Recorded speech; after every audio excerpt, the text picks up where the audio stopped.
بسم اللہ الرحمن الرحیم۔ شروع اللہ کے نام سے جو بڑا مہربان نہایت رحم والا ہے۔ اعوذ باللہ من الشیطان اللعین الرجیم، بسم اللہ الرحمن الرحیم۔ الحمدللہ رب العالمین والصلاة والسلام وتحیت والاکرام علی اشرف الخلق سید المرسلین بالقاسم المصطفیٰ محمد وآلہ الطیبین الطاہرین ولعنۃ اللہ علی اعدائہم اجمعین من یومنا ھذا الی قیام یوم الدین وبعد یوم الدین اما بعد۔ بسم اللہ الرحمن الرحیم۔ شہر رمضان الذی انزل فیہ القرآن ھدی للناس وبینات من الھدی والفرقان۔ ماہ مبارک رمضان نزول قرآن کا مہینہ، اور قرآن تمام انسانوں کی ہدایت کے لیے آیا ہے۔ اس ہدایت تک کیسے پہنچیں، اس کے لیے ضروری ہے کہ ہم دین کو سمجھیں۔ آئیے دین کو سمجھیں، اس عنوان سے آج ہماری گفتگو اپنے 14ویں مرحلے میں داخل ہو رہی ہے۔ گزشتہ تقریروں میں نے یہ عرض کیا تھا کہ سورہ حمد جو بہت اہم سورہ ہے، اگر ہم اس سورہ کو سمجھ لیں تو دین کو سمجھنے میں بہت ہی آسانی ہو جائے گی۔ سورہ حمد کی کچھ آیتوں کا ترجمہ، تھوڑی سی ان کی وضاحت، تھوڑی سی ان کی تفسیر کر چکا ہوں۔ پچھلے جلسے میں، پچھلی تقریر میں گفتگو یہاں تک پہنچی تھی، ایاک نعبد، اے میرے اللہ ہم سب تیری ہی عبادت کرتے ہیں۔ میں نے عرض کیا تھا کہ ہم صرف اللہ کی عبادت کرتے ہیں، اس کے علاوہ کسی کی عبادت نہیں کرتے ہیں، اور عبادت سے مراد، عبادت کے معنی اطاعت ہے۔ اطاعت مطلقہ صرف اللہ کے لیے ہے، اور باقی سب کی اطاعت مشروط ہے، شرط کے ساتھ ہے۔ ماں باپ کی اطاعت فرض ہے مگر شرط کے ساتھ۔ اللہ کی اطاعت مطلقہ ہے، اسی کا اقرار کیا جا رہا ہے۔ اے میرا اللہ ہم صرف اور صرف تیری ہی اطاعت کرتے ہیں۔ اسی وجہ سے ایاک نعبد، اس کے معنی لوگوں نے اپنے اپنے اعتبار سے بیان کیے ہیں۔ بعض علماء نے کہا اس کے معنی نقر بالعبودیہ وحدک لا شریک لک، میرا اللہ عبودیت کا اقرار میں تیرے لیے کر رہا ہوں، یعنی میں تیرا بندہ ہوں، صرف تیری ہی عبادت کرتا ہوں، تیرے علاوہ کسی اور کی عبادت نہیں کرتا۔ مگر افسوس کچھ مسلمان اس آیت کو صحیح طریقے سے نہیں سمجھ پائے، خاص کر وہابی حضرات۔ تو اسی آیت سے وہ بہت سے مسلمانوں کو مشرک قرار دیتے ہیں، اور وہ یہ کہتے ہیں کہ یہ لوگ مشرک ہیں۔ میں نے عرض کیا تھا پچھلی گفتگو میں کہ عبادت اور احترام و تعظیم میں فرق ہے۔ عبادت صرف اللہ کے لیے ہے، اور تعظیم اور احترام اللہ کا بھی ہے اور غیر اللہ کا بھی ہے۔ اللہ کے حکم سے تعظیم اگر کسی کی ہو تو یہ حقیقت میں اللہ کی اطاعت ہے۔ مگر وہابی حضرات اس تعظیم اور اس احترام کو نہیں سمجھتے، انہیں تو بس بہانہ چاہیے کہ کیسے وہ مسلمانوں کو دائرہ اسلام سے نکالیں۔ اس کا وہ بہانہ تلاش کرتے ہیں کہ شرک کا ٹھپا لگا دیا جائے، دائرہ اسلام سے انہیں نکال دیا جائے، پھر ان کی جان، ان کا مال، ان کا اسباب سب کے سب لوٹ لیا جائے۔ یہی ان کا ہدف ہے، یہی ان کا مقصد ہے۔ یہ جو ایاک نعبد ہیں، ہم اللہ کے بندے ہیں، تو اس پر ایک اعتراض کرتے ہیں وہابی حضرات، اور وہ اعتراض یہ کہ جو لوگ نام رکھتے ہیں عبد النبی، عبد الرسول، عبد الحسن، عبد الحسین، عبد العلی وغیرہ وغیرہ، یہ سب شرک ہیں وہابیوں کے نزدیک۔ نام صرف عبداللہ ہونا چاہیے، عبد الرحمن ہونا چاہیے، عبد الرحیم ہونا چاہیے، یعنی عبد کی اضافت صرف اللہ یا اس کی صفات کی طرف ہونی چاہیے، غیر اللہ کی طرف عبد کی اضافت نہیں ہونا چاہیے۔ اب اگر کسی نے نام عبد الحسن رکھ دیا یا عبد الرسول رکھ دیا یا عبد الحسین رکھ دیا تو وہ مشرک ہو گیا، دائرہ اسلام سے نکل گیا. یہ کہنا ہے وہابی حضرات کا. حقیقت میں وہ سمجھ نہیں پائے کہ عبد کے معنی کیا ہیں. عبد کے دو معنی میں عرض کر رہا ہوں قرآن مجید کی روشنی میں. یہ مشترک لفظی یعنی لفظ ایک ہے مگر معنی اس کے مختلف ہیں، جدا ہیں، الگ الگ ہیں. قرآن مجید کی آیت ہے سورہ مریم کی آیت نمبر 93. ان کل من فی السماوات والارض الا آتی الرحمن عبدا. سب خدا کے روبرو زمین و آسمان میں جو بھی ہیں، جتنے بھی لوگ ہیں زمین و آسمان میں، سب خدا کے روبرو حاضر ہوں گے بندہ بن کر. یہاں کو پر آتی الرحمن عبدن، یہ عبد بمانے عبدیت کے ہے، بندگی کے ہے. عبداللہ عبد الرحمن یعنی اللہ کا بندہ، عبداللہ یعنی وہ شخص جو اللہ کی عبادت کر رہا ہے. اس معنی میں اگر اس لفظ کی اضافت کسی اور طرف دی جائے تو یقیناً وہ شرک ہو جائے گا. یعنی اگر کہا جائے عبد الحسن یعنی حسن کی عبادت کرنے والا تو یہ شرک ہو جائے گا. حالانکہ یہاں پر عبد کے معنی عبد الحسن اگر کسی کا نام رکھا گیا ہے تو یہاں پر یہ معنی نہیں ہے جو معنی عبداللہ کے ہیں. ایک آیت اور میں آپ کے سامنے عرض کر رہا ہوں. یہ آیت ہے سورہ نساء کی آیت نمبر 172. لن یستنکف المسیح ان یکون عبدا للہ ولا الملائکۃ المقربون. مسیح اس بات سے آر نہیں رکھتے کہ وہ اللہ کے بندے کہلائیں، نہ اللہ کے مقرب ملائکہ فرشتے اس بات کو آر سمجھتے ہیں کہ وہ اللہ کا بندہ کہلائیں. یعنی اس معنی میں سبھی اللہ کے بندے ہیں، ملائکہ بھی اللہ کے بندے ہیں، انبیاء بھی اللہ کے بندے ہیں، تمام انسان اللہ کے بندے ہیں، یعنی سب اللہ کی عبادت کرتے ہیں. یہ ہے معنی عبد کے. جب عبد کی اضافت اللہ کی طرف یا اس کے صفات کی طرف ہو جائے، عبداللہ یا عبد الرحمن. ایک معنی عبد کے اور ہیں، وہ ہیں غلام اور خادم کے. جیسا کہ قرآن مجید میں ارشاد ہوا سورہ بقرہ آیت نمبر 178 میں، یا ایھا الذین آمنوا کتب علیکم القصاص فی القتل الحر بالحر والعبد بالعبد. اے مومنو تمہارے لیے قصاص کو لکھ دیا گیا ہے، فرض کر دیا گیا ہے. قصاص یعنی بدلہ، حر کے بدلے حر یعنی آزاد کے بدلے آزاد قتل کیا جائے گا، غلام کے بدلے غلام قتل کیا جائے گا. تو یہاں پر عبد کے معنی غلام کے ہیں. بہت سے لوگ اپنا نام رکھ دیتے ہیں غلام رسول، تو کیا مشرک ہو گیا؟ وہابی کے اعتبار سے مشرک ہو گیا. غلام نبی وہابیوں کے اعتبار سے مشرک ہو گیا. لیکن حقیقت میں یہ شرک نہیں ہے. یہاں پر عبد کے معنی کیا ہیں اس پر غور کرنے کی ضرورت ہے. امام رضا علیہ السلام کی ایک حدیث ہے، اس حدیث کو غور سے سنیں، اس پر فکر کریں تو واضح ہو جائے گا کہ عبد کے معنی کیا ہیں. جو نام رکھا جاتا ہے عبد الحسن یا عبد الحسین یا عبد الرسول یا عبد النبی، کس معنی میں یہ نام رکھا جاتا ہے. امام رضا علیہ السلام کے پاس کچھ لوگ آئے اور آنے کے بعد کچھ باتیں کہیں. پھر امام فرماتے ہیں اقول، میں کہتا ہوں کیا، الناس عبید لنا فی الطاعۃ، لوگ غلام ہیں ہمارے لیے. کہاں؟ اطاعت میں، فی الاطاعت، یعنی خادم ہے، غلام ہے فی الاطاعت. کیا مقصد؟ غلام یعنی مطیع اور فرما بردار.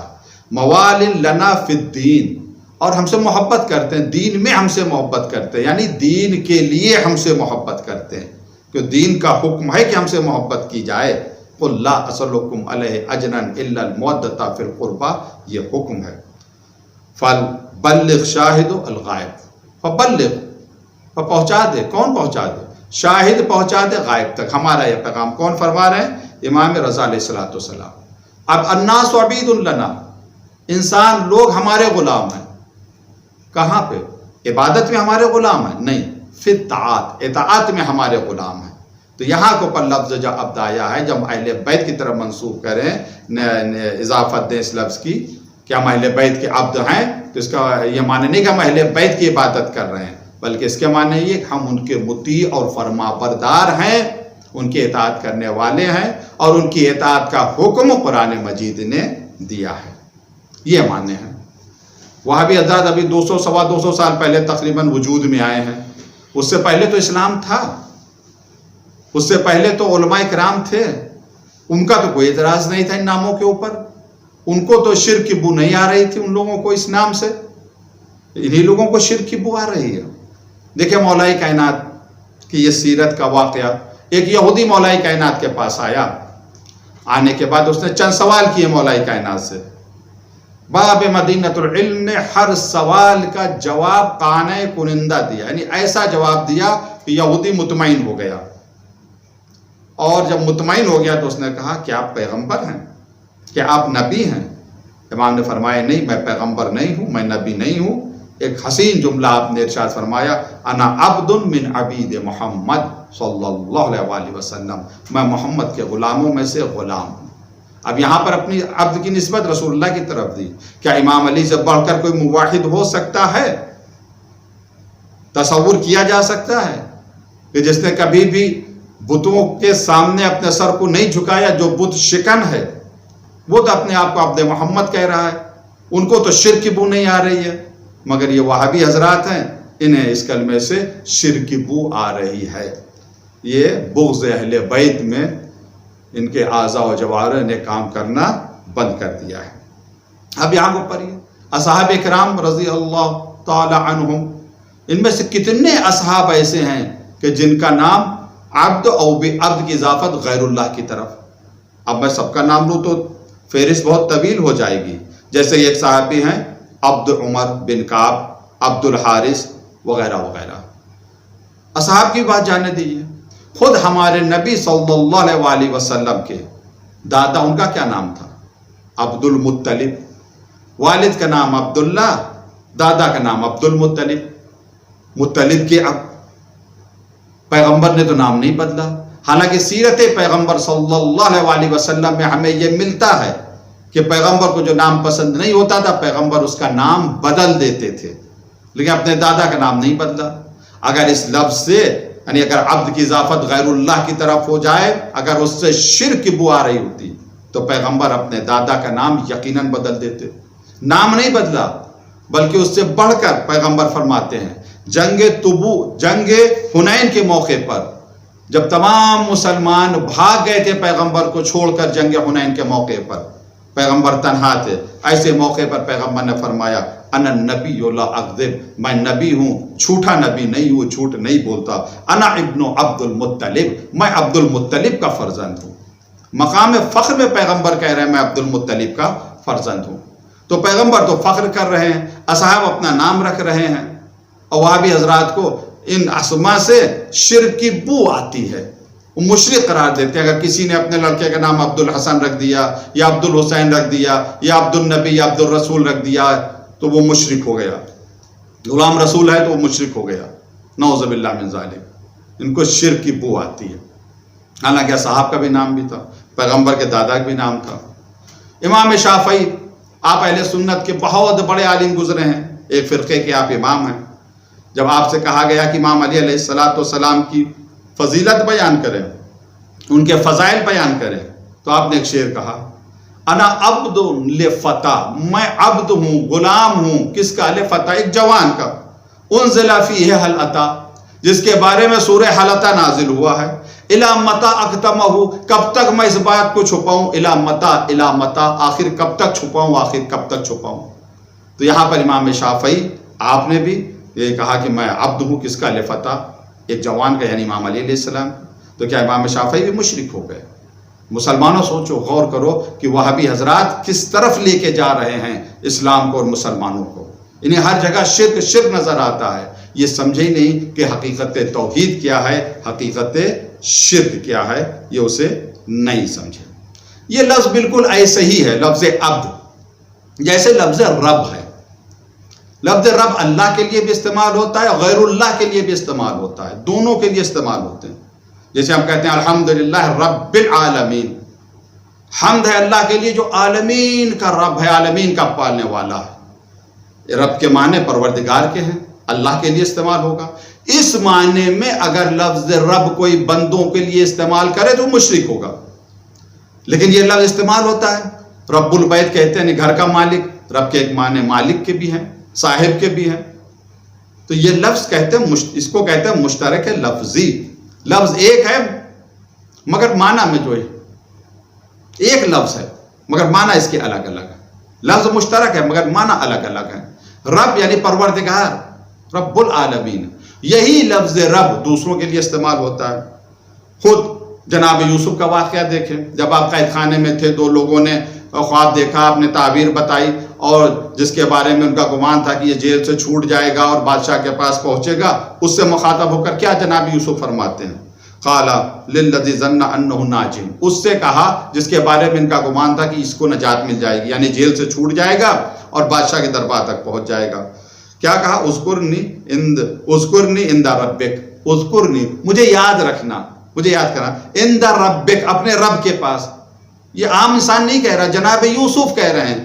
کس سے؟ اس قیدی سے کہہ رہے جو جیل میں قید خانے میں، کہ ہمیں یاد رکھنا عند ربک اپنے رب کے پاس. یہاں رب کے معنی کیا ہیں؟ پروردگار کے نہیں، یہاں رب کے معنی حاکم کے ہیں، مالک کے ہیں، یعنی اپنے مالک سے، اپنے آقا سے جو بادشاہ، اس سے بھی ہمارا تذکرہ کرنا. تو جس طرح لفظ رب کبھی اللہ کے لیے استعمال ہوتا ہے پروردگار کے معنی میں، اور کبھی انسانوں کے لیے استعمال ہوتا ہے بمعنی مالک. تو اب یہاں پر شرک نہیں ہے. اسی طریقے سے لفظ اب، اس کی اضافت کبھی اللہ کی طرف ہوتی ہے، کبھی اس کے صفات کی طرف ہوتی ہے. جب اللہ اور اس کے صفات کی طرف ہو تو اس کے معنی اللہ کا بندہ، یعنی وہ جو اللہ کی عبادت کرتا. عبداللہ یعنی اللہ کی عبادت کرنے والا، عبد الرحمن یعنی رحمان کی عبادت کرنے والا.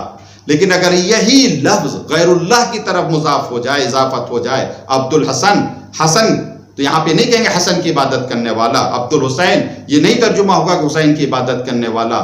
عبد النبی، یہ ترجمہ نہیں ہوگا کہ نبی کی عبادت کرنے والا، بلکہ عبد یہاں معنی مطیع و فرما بردار اور خادم کے ہوگا. عبد الحسن یعنی امام حسن کا مطیع و فرما بردار، امام حسن کا خادم. عبد الحسین یعنی امام حسین کا فرما بردار، مطیع اور خادم، یہ معنی ہوں گے. بعض لوگ کہتے ہیں، جو لوگ نام رکھتے ہیں عبد الحسین، امام حسین خادم، تو اب کہاں امام حسین کو خدمت کر سکتے ہیں؟ زندگی میں تو ہو سکتا ہے کہ کوئی انسان بندہ ہو کسی انسان کا، وضو کے لیے پانی لیا ہے وغیرہ وغیرہ، خدمت ہے. اب امام حسین ہے ہی نہیں تو ان کی خدمت کیا؟ یہ سمجھے نہیں کہ یہاں اطاعت کے معنی کیا ہے، خدمت کے معنی کیا ہے. ایک پہلی بات تو یہ کہ امام حسین ہیں. دوسری بات، یہاں خدمت کے معنی صرف یہ نہیں ہے کہ وضو کا پانی دے دیا جائے، ہاتھ پیر دبا دیے جائیں، کام کر دیے جائیں. خدمت کے معنی یہ ہیں کہ امام حسین علیہ السلام نے جس مشن، جس مقصد کے لیے اتنی عظیم قربانی دی ہے، اسی مقصد کو آگے پہنچایا جائے. جو شخص اس مقصد امام حسین کو آگے پہنچا رہا ہے، وہ امام حسین علیہ السلام کی خدمت کر رہا ہے.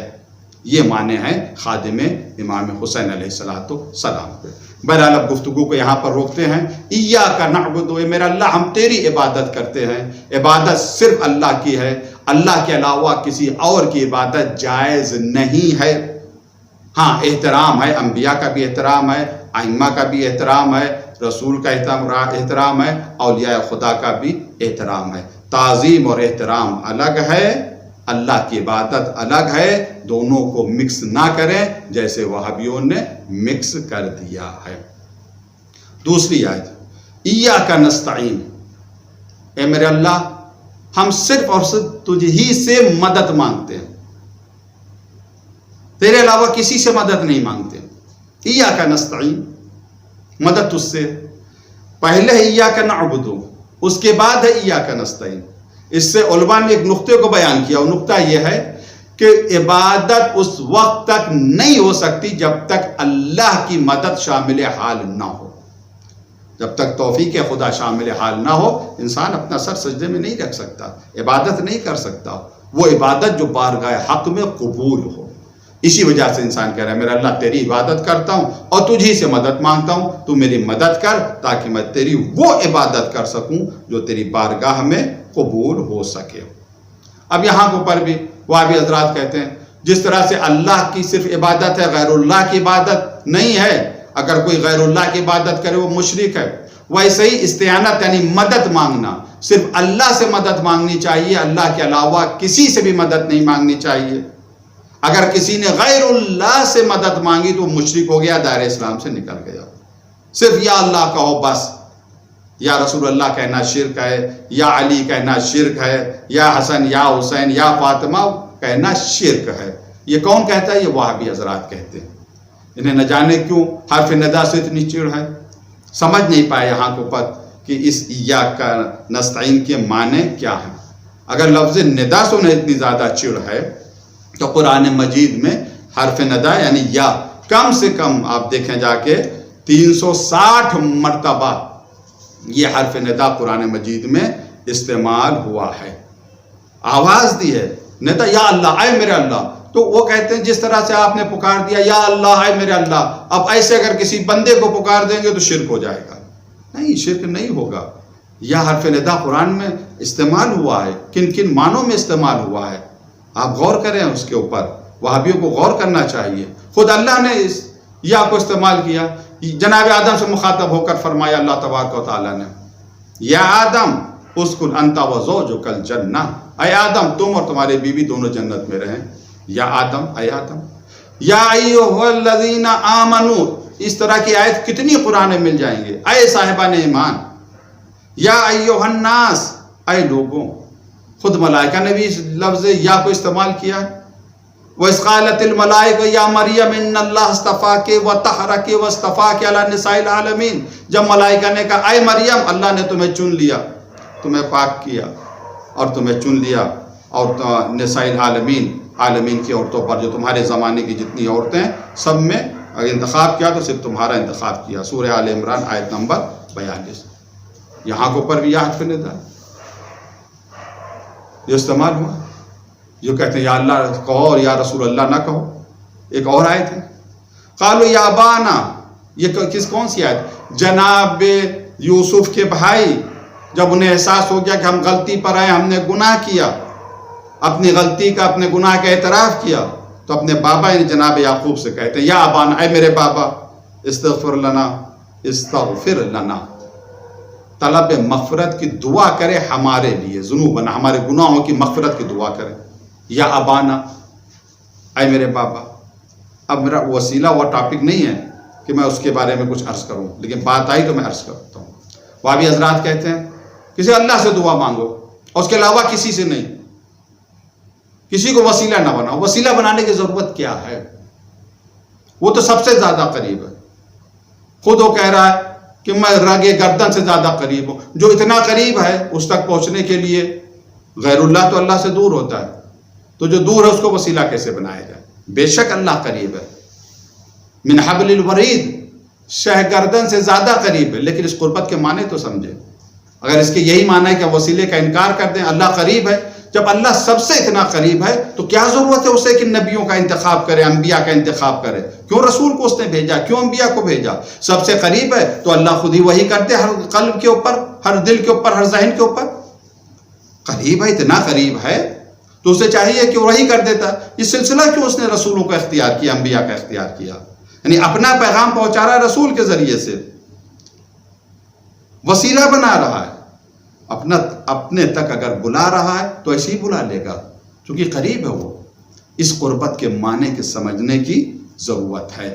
بہرحال یہاں پر لفظ یا آیا، یا ابانا استغفر لنا ذنوبنا.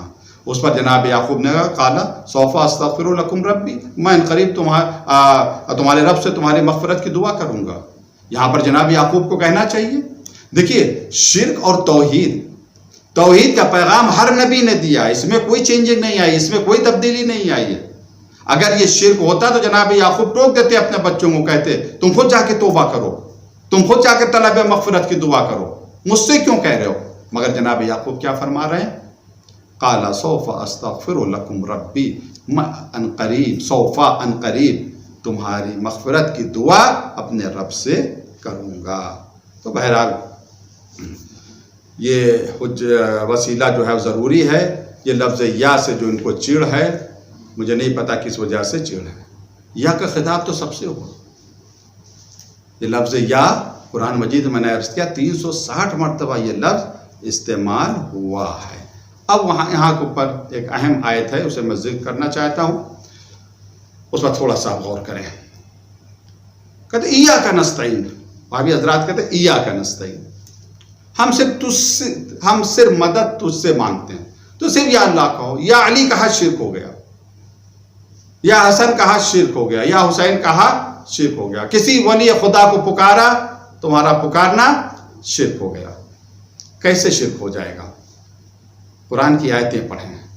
جناب ابراہیم فرماتے ہیں سورہ شورا کی آیت ہے، اذا مرضت فہو یشفینی، جب میں بیمار پڑ جاتا ہوں، فہو یعنی اللہ، یشفینی مجھے شفا دیتا ہے، ہوا یعنی اللہ، قل هو اللہ احد، کہہ دو وہ اللہ ایک ہے۔ جناب ابراہیم فرماتے ہیں اذا مرضت، جب میں بیمار پڑتا ہوں، فہو یشفینی، فہو اللہ یشفینی، وہی مجھے شفا دیتا ہے۔ شفا دینے والا کون ہے؟ اللہ ہے، اس کے علاوہ کوئی اور تو شفا نہیں دیتا۔ مگر پروردگار نے کیا فرمایا سورہ نحل میں؟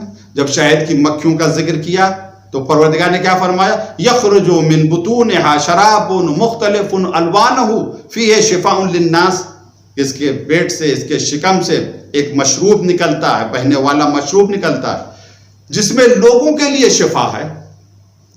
جناب ابراہیم والی آیت کہہ رہی فہو یشفینی، شفا اللہ شفا دیتا ہے۔ اذا مرضت فہو یشفینی، جب میں بیمار پڑتا ہوں تو اللہ مجھے شفا دیتا ہے۔ یہاں پہ اللہ کہہ رہا ہے، اللہ تبارک تعالیٰ ارشاد فرما رہا ہے کہ شہد کی مکھی یعنی شہد، یہ شفا ہے، شہد میں شفا ہے لوگوں کے لیے۔ تو اب اگر کوئی شہد کھائے اور اسے شفا مل جاؤ، کہے کہ شہد کھانے سے میں ٹھیک ہو گیا، شہد کھانے سے مجھے شفا مل گئی، تو کیا مشرک ہو جائے گا؟ نہیں۔ کیوں؟ اس نیت سے اگر کوئی کہے کہ شہد شفا میں مستقل ہے خدا کے مقابلے میں، تب تو مشرک ہو جائے گا۔ لیکن اگر اس نیت سے کوئی کہے کہ شہد کھانے کی وجہ سے میں ٹھیک ہو گیا، اور اس نیت اس کی ہے کہ شہد کے اندر یہ صلاحیت شفا کی تاثیر اللہ کی دی ہوئی ہے، تو ایسا سخت مشرک نہیں ہوگا۔ تو تھوڑا سا مسلمان غور کرے کہ جب شہد کی مکھی اس کے شکم میں جو مشروب ہے، جس کو ہم شہد کہتے ہیں، اصل کہتے ہیں عربی میں، جب اس میں پروردگار شفا قرار دے سکتا ہے لوگوں کے لیے، حالانکہ شفا دینے والا وہ، یعنی اسے وسیلہ بنا سکتا ہے۔ پروردگار ہر کام وسیلے سے کرتا، بغیر وسیلے سے نہیں کرتا۔ تو جب شہد کی مکھی کو وسیلہ بنا سکتا ہے، تو کیا کسی مٹی کو شفا کا وسیلہ نہیں بنا سکتا؟ کیا اس کی قدرت سے باہر ہے یہ بات؟ کہاں یہ شرک ہو جائے گا اگر کسی خاک کو ہم خاک کے شفا کہیں؟ کربلا کی مٹی، کربلا کی خاک، بے شک خاک کے شفا ہے، اس سے بیماروں کو شفا ملتی ہے۔ یا کربلا کی مٹی سے ہمیں شفا مل گئی، یا امام حسین نے ہمیں شفا دے دی، یا امام علی نے ہمیں شفا دے دی، یہ شرک ہو گیا۔ کہاں سے یہ شرک ہو گیا؟ اگر ہاں کوئی اس نیت سے کہے کہ امام حسین نے شفا دے دی خدا بن کر، تو یہ شرک ہو گیا۔ نہیں، امام حسین نے شفا دی، کیسے شفا دی؟ اس قوت اور طاقت کے ذریعے سے جو قوت اور طاقت اللہ تبارک و تعالیٰ نے امام حسین علیہ السلام کو عطا فرمائی۔ بہرحال ایاک نعبد و ایاک نستعین، اے میرے اللہ ہم تیری عبادت کرتے ہیں اور صرف تجھ ہی سے مدد مانگتے ہیں۔ یا اللہ، اللہ سے مدد مانگے، وسیلہ ہے کیونکہ اللہ نے یہ دروازہ بنایا ہے، یہ راستہ بنایا، اسی راستے سے چل کر ہم اللہ تک پہنچ سکتے ہیں۔ پروردگار نے کچھ بندوں کو اتنا پسند کیا ہے کہ اپنے نام سے انہیں جدا نہیں کر رہا ہے، بلکہ وہ چاہتا ہے جہاں پر اس کا نام ہو وہاں کے اوپر اس کے بندوں کا بھی تذکرہ ہو، حتیٰ کہ نماز میں بھی، اذان میں بھی ان بندوں کا ذکر اللہ کے ذکر اسم کے ساتھ۔ نماز میں بھی تشہد میں اگر کوئی محمد وآل محمد پر صلوات و درود نہ بھیجے تو اس کی نماز باطل ہے۔ تو اہل بیت کی محبت یا اہل بیت کو استعانت کے لیے، مدد کے لیے پکارنا، یہ بالکل شرک نہیں ہے، بلکہ جو نہ مانے وہی دار اسلام سے نکل جائے گا۔ ایاک نعبد و ایاک نستعین، اے میرے اللہ ہم تیری ہی عبادت کرتے ہیں اور تجھ ہی سے مدد مانگتے ہیں۔ ماہ مبارک رمضان کا آخری جمعہ، جسے جمعۃ الوداع کہا جاتا ہے، یہ بہت ہی زیادہ اہم ہے۔ اس جمعے کا ایک نام اور ہے، وہ روز قدس۔ جب ایران میں انقلاب آیا تو امام خمینی رحمۃ اللہ تعالی علیہ نے ماہ مبارک کے آخری جمعے کو روز قدس کے عنوان سے منانے کا حکم دیا۔ کیوں؟ کس وجہ سے؟ قدس شریف، بیت المقدس ہمارا قبلہ اول، کہ پیغمبر اسلام جب تک مکے میں تھے آپ فلسطین کی طرف، جو آج اسرائیل کہلاتا ہے، فلسطین کی طرف رخ کر کے، بیت المقدس کی طرف رخ کر کے نماز پڑھتے تھے۔ جب آپ مدینے آ گئے ہیں تو 15، 17، 19 مہینے تک آپ کا رخ، آپ کا چہرہ نماز میں فلسطین، بیت المقدس کی طرف رہا، جو آج اسرائیل کہلاتا ہے۔ تو اس کے بعد تحویل قبلہ یعنی قبلے کی تبدیلی کا حکم آیا، قبلہ بدل گیا۔ یہ فلسطین وہ سرزمین ہے جسے قرآن نے ارض مقدس بھی کہا ہے اور بابرکت زمین بھی کہا ہے، بارکنا حولہ بھی کہا ہے۔ یہ فلسطین میں ایک مسجد ہے جسے مسجد اقصیٰ کہتے ہیں۔ یہ وہ جگہ ہے جہاں سے ہمارے نبی کو معراج ہوئی، اس کی بہت زیادہ فضیلت ہے۔ حدیث میں آیا ہے کہ اس مسجد میں یعنی مسجد اقصیٰ میں 4 مسجدیں ایسی ہیں، مسجد نبوی مدینہ، مسجد مکہ، مسجد کوفہ، مسجد اقصیٰ جو فلسطین میں ہے۔ ان 4 مسجدوں کے لیے حدیث میں آیا ہے جو شخص واجب نماز پڑھے اس واجب نماز کا ثواب حج کے برابر اور مستحب نماز کا ثواب عمرے کے برابر۔ یہ جو ہماری مسجد اقصیٰ ہے، یہ جو ہمارا قبلہ اول ہے، اس پر یہودیوں کا ایک گروہ جسے صہیونی کہتے ہیں انہوں نے قبضہ کر رکھا ہے۔ مسلمانوں کو وہاں سے نکال دیا، وہاں کے رہنے والوں کو وہاں سے نکال دیا، ان پر ظلم کر رہے ہیں، انہیں قتل کر رہے ہیں۔ ہم سب کی ذمہ داری ہے کہ ہم اسرائیل کے ظلم کے خلاف صدائے احتجاج بلند کریں، نہ کہ صرف اسرائیل کے ظلم کے خلاف، دنیا میں جہاں کہیں بھی ظلم ہو رہا ہے ہر ظلم کے خلاف ہم صدائے احتجاج کو بلند کریں اور دعا کریں پروردگار جلد از جلد وہ آئے، وہ ظہور فرمائے جس کے لیے سچے نبی نے فرمایا یملؤ الارض قسطا وعدلا کما ملئت ظلما وجورا۔ جب امام زمانہ آئیں گے تو وہ زمین کو عدل و انصاف سے اس طرح سے بھر دیں گے، اس طرح سے لبریز کر دیں گے جیسے زمین ظلم اور جور سے بھری ہوئی تھی۔ پروردگار ہم سب کو اتنی توفیق دے کہ ہم روز قدس پر احتجاج کر سکیں اور اسرائیل کے ظلم کے خلاف اپنے احتجاج کو دنیا والوں تک پہنچا سکیں تاکہ زمانے کا امام ہم سے راضی اور خوشنود ہو۔ شب جمعہ کے حوالے سے مختلف روایات ملتی ہیں۔ جمعے کی اہمیت بہت زیادہ ہے اور شب جمعہ کی بھی اہمیت بہت زیادہ ہے۔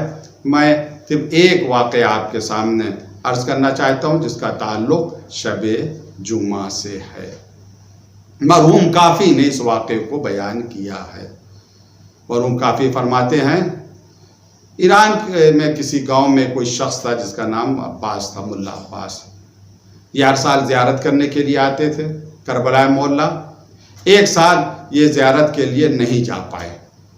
جب یہ زیارت کے لیے نہیں جا پائے اور گاؤں والوں کو پتہ چلا، گاؤں کے نوجوانوں کو پتہ چلا کہ ملا عباس اب کی زیارت کے لیے کربلا نہیں جا رہے ہیں، تو تمام گاؤں والے جمع ہوئے اور نوجوان جمع ہونے کے بعد میٹنگ کرتے ہیں اور فیصلہ کرتے ہیں اب کہ سب لوگ کربلا چلیں، پوری انجمن کربلا چلے اور ملا عباس کو اپنے خرچے پر لے کر چلیں۔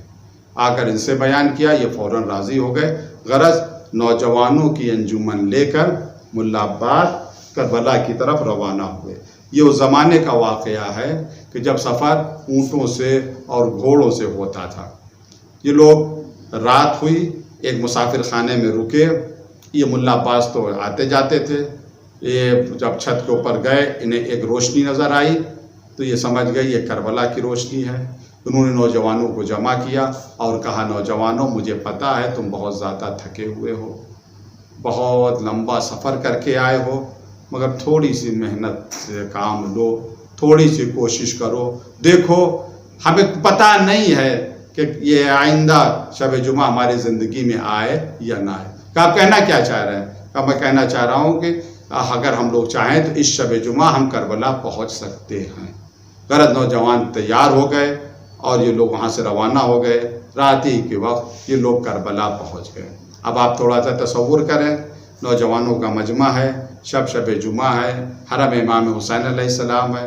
تمام نوجوانوں کو پتہ ہے کہ علی اصغر اپنے بابا کے سینے پر آرام کر رہے ہیں اور علی اکبر اپنے بابا کے پیتیانے آرام کر رہے ہیں۔ سب رو رہے ہیں، سب گریہ کر رہے ہیں، ماتم کر رہے ہیں، پرسہ دے رہے ہیں۔ جب سب پرسہ دے چکے تو کسی نے کہا ایک نوحہ پڑھ لیا جائے۔ کس کے حال کا نوحہ پڑھیں یہ طے نہ ہو پایا۔ ملا عباس کہتے ہیں میں بیاض کھولتا ہوں، جس کے حال کا نوحہ نکلے گا میں پڑھوں گا۔ بیاض کھولی تو اس میں نوحہ نکلا حضرت علی اکبر کے حال کا۔ ملا عباس نے نوحے کو پڑھا۔ مجھے نہیں پتہ نوحے میں کیا تھا، لیکن آپ تصور کریں نوجوانوں کا مجمع ہو اور حضرت علی اکبر کے حال کا نوحہ۔ حضرت علی اکبر کے مصائب کے لیے ملتا ہے، بعض روایات میں آیا ہے کہ جہاں کہیں کے اوپر علی اکبر کے مصائب پڑھے جائے وہاں کہا گیا ہے کہ آواز کو دبا کر نہ رونا، ایسے رونا جیسے علی اکبر کی دکھیاری دادی روتی ہے۔ نوجوانوں کا مجمع حضرت علی اکبر کے حال کا نوحہ سب گریہ کر رہے ہیں، ماتم کر رہے ہیں، خوب روئے، خوب ماتم کیا۔ جب نوحہ ختم ہو گیا یہ لوگ تھکے ہارے مسافر خانے آئے، سو گئے۔ مکاشفہ ہوتا عالم خواب میں ملا عباس دیکھتے ہیں کہ ایک شخص آیا اور کہا ملا عباس اپنے نوجوانوں کو بلا لو، جمع کر لو۔